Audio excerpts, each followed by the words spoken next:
Good morning, and welcome back to Ask Everything Mike.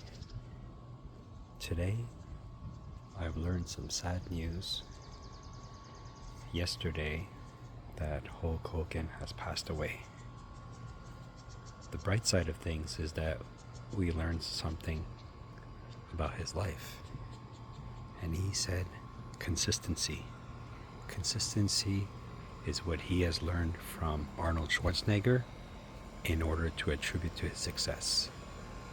So get up today and be consistent, as this video is consistent with being posted, ASMR, and motivation to start your day. So get out there and do something positive today. Wake up and reach out.